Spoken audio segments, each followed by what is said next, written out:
অধ্যায় 2, ছায়ার সন্ধান।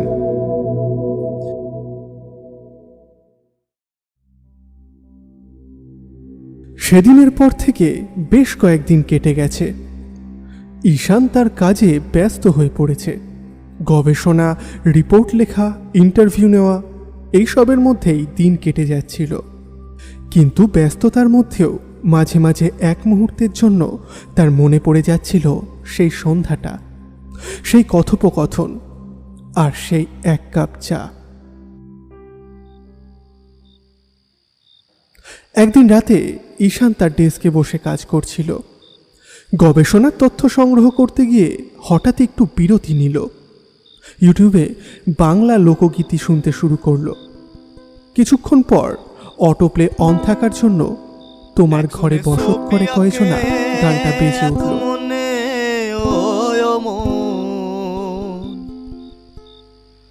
আরেকজনে বসে বসে রং মাখে ও একজনে ছবি আঁকে এক মনে ও মন, আরেকজনে বসে বসে রং মাখে ওই আবার সেই ছবি খান নষ্ট করে কুঞ্জনা কুঞ্জনা, সেই ছবি খান নষ্ট করে কুঞ্জনা কুঞ্জনা। তোমার ঘরে বসত করে কয়জনা মনে জানো না, তোমার ঘরে বসত করে কয়জনা, তোমার ঘরে বাস করে কারা মনে জানো না। গানটা যেন হঠাৎই ঈশানের মনকে এক অদ্ভুত নস্টালজিয়ায় ঘেরাটোপে নিয়ে গেল। তার কাজ করার মনোযোগ এক নিমেষেই ভেঙে গেল। সে চেয়ার থেকে পিছিয়ে হেলান দিল, চোখ বন্ধ করল আর গানের সুরে ডুবে গেল। অন্বেষার সেই গলায় গাওয়া গানটার কথা মনে পড়ে গেল তার। সেদিন তারা অনেকক্ষণ একসাথে সময় কাটিয়েছিল।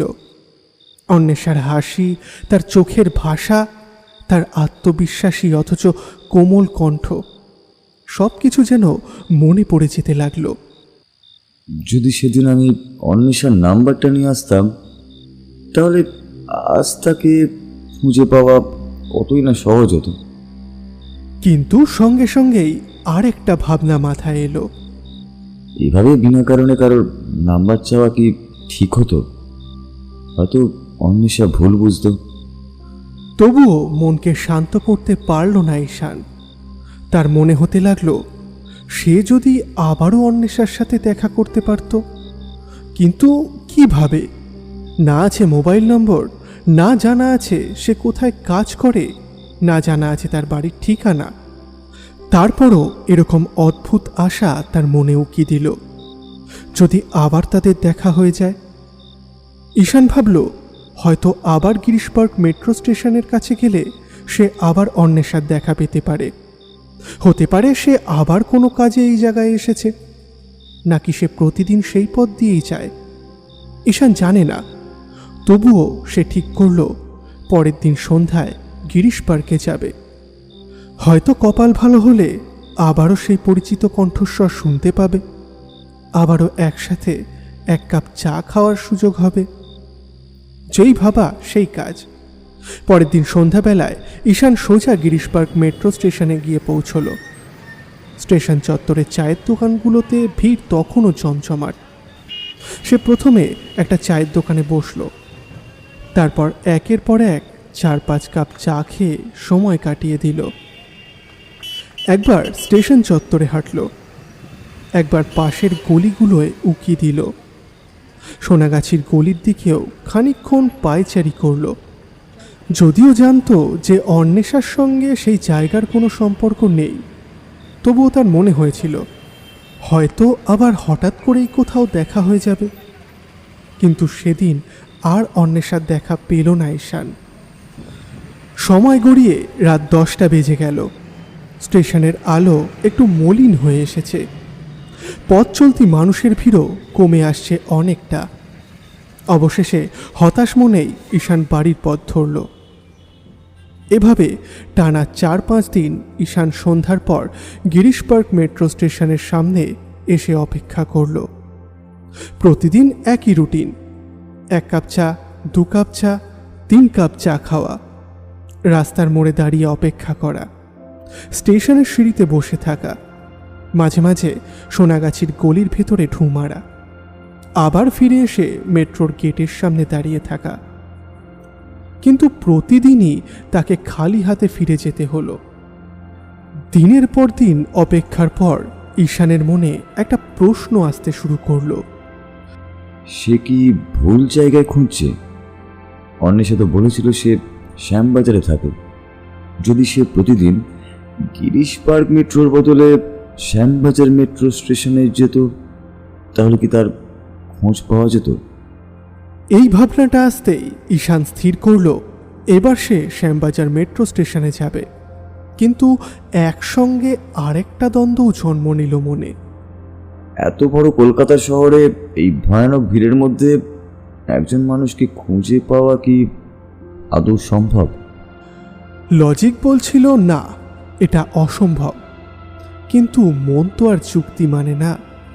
মন চাইছিল সে যেভাবেই হোক অন্বেষার সঙ্গে আবার দেখা করুক, যেন তার সঙ্গে কথা না বলে, তার সেই গানের সুর না শুনে ঈশান আর শান্তি পেতে পারছে না। এদিকে দিন দিন ঈশানের মধ্যে এক অদ্ভুত আসক্তি জন্ম নিচ্ছিল। দিনে রাতে বারবার ইউটিউবে গিয়ে শুনতে লাগলো সেই গান, তোমার ঘরে বসত করে একজনে কয়জনা। ছবি আঁকে এক মনে ওই ও মন, আরেকজনে বসে বসে রং মাখে ওই আবার সেই ছবি খান নষ্ট করে কুঞ্জনা কুঞ্জনা, সেই ছবি খান নষ্ট করে কুঞ্জনা কুঞ্জনা। তোমার ঘরে বসত করে কয়জনা মনে জানো না, তোমার ঘরে বসত করে কয়জনা। তোমার ঘরে বাস করে কারা ও মনে জানো না, তোমার ঘরে বাস করে কারা ও মনে জানো না। প্রতিবার গানটা বাজানো মাত্রই অন্বেষার মুখটা তার চোখের সামনে ভেসে উঠত। মনে হতো গানটার প্রতিটা শব্দ যেন তার মনের কথাই বলে দিচ্ছে। এখন তার একটাই লক্ষ্য, অন্বেষাকে খুঁজে পাওয়া। সকাল ঠিক 7টা। ঘুম থেকে উঠে তাড়াহুড়ো করে জামা কাপড় পরে ঈশান বেরিয়ে পড়ল শ্যামবাজার মেট্রোর দিকে। মনে একটা অদ্ভুত উত্তেজনা। আজকেও কি খালি হাতে ফিরতে হবে তাকে, নাকি সত্যি সত্যি অন্বেষার দেখা পাবে? মেট্রো স্টেশনের কাছে একটা ছোট্ট দোকানে দাঁড়িয়ে চায়ের কাপে চুমুক দিতে দিতে ঈশান নিজেকে বোঝানোর চেষ্টা করলো।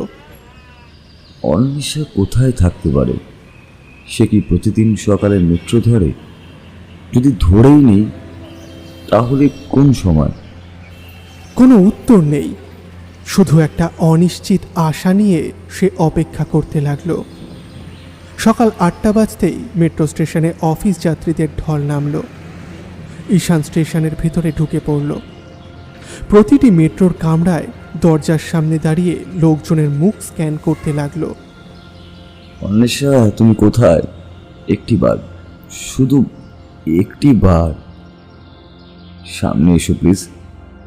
কিন্তু সময় পেরিয়ে যায়, মানুষ আসে, মানুষ যায়, কিন্তু অন্বেষার দেখা নেই। সকাল গড়িয়ে দুপুর হয়ে এলো। ঈশান তখনও স্টেশনের ভেতরেই বসে। মানুষ কমে আসছে ধীরে ধীরে। তার চোখের ভেতর ক্লান্তি জমে উঠছে। মনে হচ্ছে এই শহরের ভিড়ের মধ্যে এক অচেনা ছায়ার খোঁজ করে সে নিজের সময় নষ্ট করছে। এক সময় হাল ছেড়ে দিয়ে সে ঘরে ফিরল। এরপর কেটে গেল কয়েকটা দিন। ঈশান কাজের মধ্যেই ডুবে যেতে চাইছিল, কিন্তু কিছুতেই পারছিল না। অন্বেষা সেই গান, সেই কণ্ঠস্বর যেন প্রতিটা মুহূর্তে তার মাথার মধ্যে বাজছিল। কিন্তু ধীরে ধীরে একটা সত্যিকে মেনে নিতে বাধ্য হলো সে।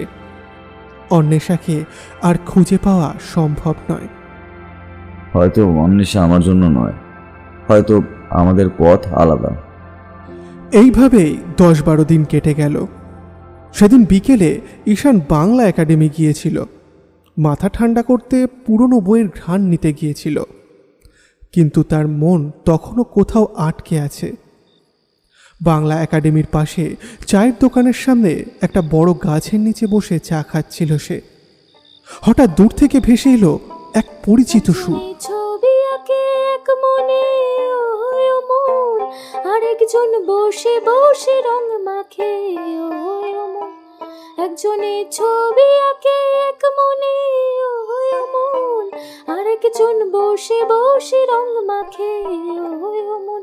সেই ছবি খান নষ্ট করে কুঞ্জনা কুঞ্জনা, সেই ছবি খান নষ্ট করে কুঞ্জনা কুঞ্জনা।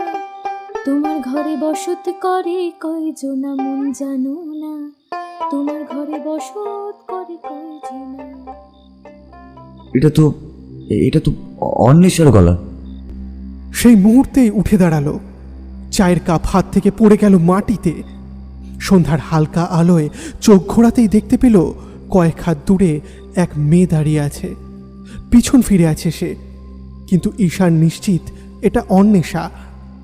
মনে হলো কেউ যেন তার হৃদয়টাকে এক ঝটকায় চেপে ধরল। সে প্রায় চিৎকার করে উঠতে যাচ্ছিল, কিন্তু নিজেকে সামলে নিয়ে ফিস করে সে বলল, অন্বেষা। মেয়ে পিছন ফিরে তাকালো। সত্যি সত্যি অন্বেষা দাঁড়িয়ে আছে, কিন্তু অন্বেষার চোখে একটা অদ্ভুত শূন্যতা, যেন গভীর কোনো দুঃখ, কোনো গোপন কষ্ট তার চোখের ভেতরে লুকিয়ে আছে। এতদিন পর দেখা, কিন্তু এই অভিব্যক্তি কেন? ঈশান, তুমি? ঈশান আর কিছু ভাবতে পারল না। সে সোজা গিয়ে অন্বেষার হাত ধরে তাকে গাছের বেদিতে বসালো। তার চোখে জল, কিন্তু সেটা আনন্দের। অন্বেষা।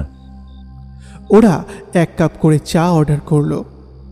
গরম ধোয়া ওঠা চায়ের কাপ হাতে নিয়ে ঈশান এক নিঃশ্বাসে বলে উঠল, তুমি জানো অন্বেষা, তোমাকে খুঁজতে খুঁজতে আমি প্রায় অর্ধেক কলকাতা ঘুরে ফেলেছি। অন্বেষা এক দৃষ্টিতে ঈশানের চোখের দিকে তাকিয়ে থাকল। ঈশানের কথার মাঝে যে তীব্র আকুলতা, তাতে ওর ঠোঁটের কোণে এক চিলতে হাসি ফুটল। তাই নাকি? হ্যাঁ, তোমাকে খুঁজতে খুঁজতে একদিন তো সোনাগাছি পর্যন্তও চলে গিয়েছিলাম। সোনাগাছি? ঈশান, তুমি কি ভেবেছিলে আমি সেখানে থাকি? না না, তা নয়, কিন্তু তুমি কোথায় হারিয়ে গেলে আমি কিছুতেই খুঁজে পাচ্ছিলাম না। যেন অন্ধকারের মধ্যে কোনো কিছুকে হাতড়ে ধরার চেষ্টা করছিলাম। সবাই অন্ধকারকে ভয় পায়, তাই না? হয়তো ভয় পাই, কিন্তু তুমি যদি সেই অন্ধকারের মধ্যে থাকো, আমি তোমার সাথে সেখানেও থাকতে রাজি আছি। তুমি তো বেশ বড় কথা বললে ঈশান, কিন্তু জানো, কিছু অন্ধকার থাকে যেখানে আলো প্রবেশ করতে পারে না। তাহলে আলো না থাক, আমি নিজেই অন্ধকারের সাথে থাকতে শিখে নেব। অন্বেষা চুপ করে ঈশানের দিকে তাকিয়ে থাকল। মনে মনে জানত ঈশান ওর প্রতি দুর্বল হয়ে পড়েছে। তার চোখের ভাষাই বলে দিচ্ছিল সব কিছু, কিন্তু অন্বেষা কিছুই প্রকাশ করল না। চায়ের কাপের শেষ চুমুক দিয়ে ঈশান বলল, অন্বেষা, আমি তোমাকে আর হারাতে চাই না। তুমি কি জানো ঈশান, কিছু কিছু সম্পর্ককে হারিয়ে ফেলাই ভালো, না হলে তারা কষ্ট দিয়ে যায়। ঈশান কিছু বলল না, শুধু বুঝতে পারল অন্বেষার চোখের গভীরে একটা রহস্য লুকিয়ে আছে, যে রহস্য সে ধীরে ধীরে উন্মোচন করতে চায়। ওরা এবার একে অপরকে নিজেদের মোবাইল নম্বর দেয়। তারপর সেদিন ওরা ওখান থেকে বিদায় নেয়।